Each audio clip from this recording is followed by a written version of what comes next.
Hello and welcome to LearningEngineer.com, where we engineer learning for efficiency. My name is Michael Langton, and today what I'm going to do is show you a descriptive paragraph that I found.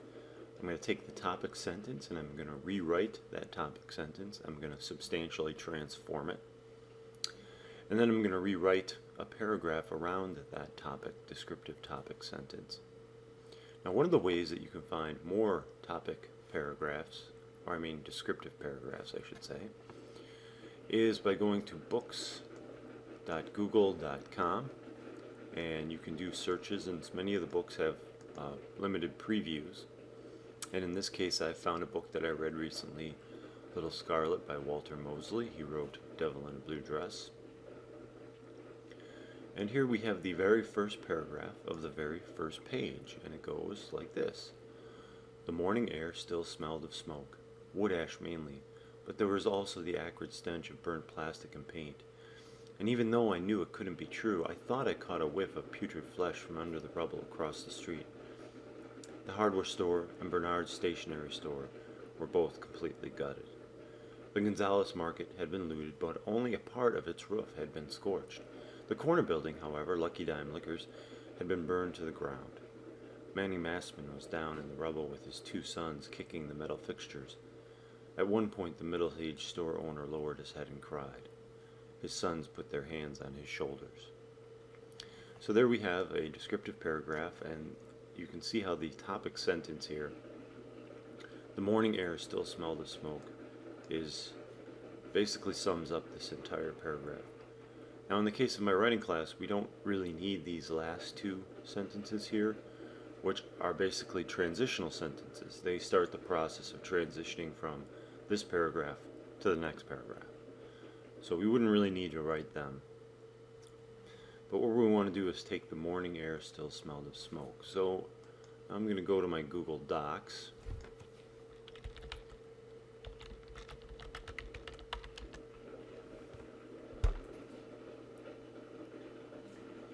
And we'll start a new document. And I'm going to type in the morning air still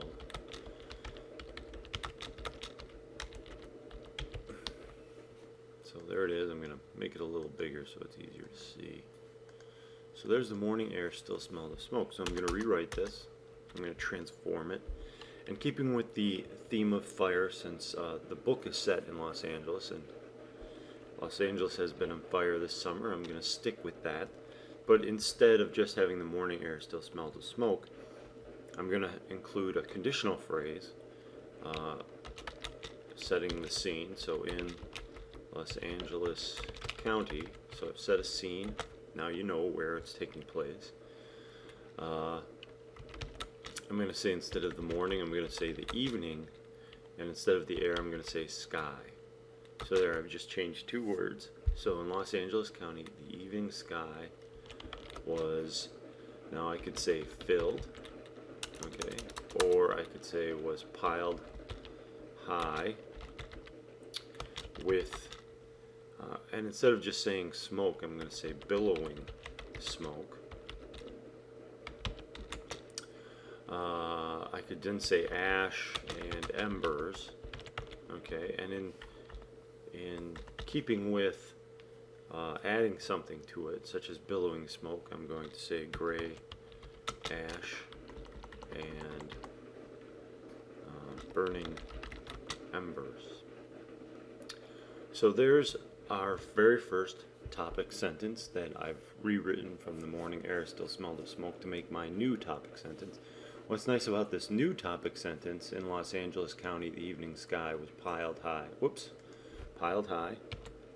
with billowing smoke, gray ash, and burning embers. And whenever you proofread these things, it's always best to proofread them out loud. That way you can actually hear. You can see I heard that pile was not the right word. It needed to be piled high. The other thing that you can do is get yourself a screen reader or a text reader, text-to-speech reader, which Vista has built into it, but if you have XP, you can use a program like Read Please. Just do a Google search for Read Please, and they also make one for Microsoft Office, the older one. I believe 2003. I have one in my 2003. So there's those as well, but I find just reading it out loud works just fine. So that's how you rewrite the topic sentence. And now what's nice about this is that I can write 3 sentences off of billowing smoke. That's one sentence. A sentence about the gray ash, and another sentence about the burning embers.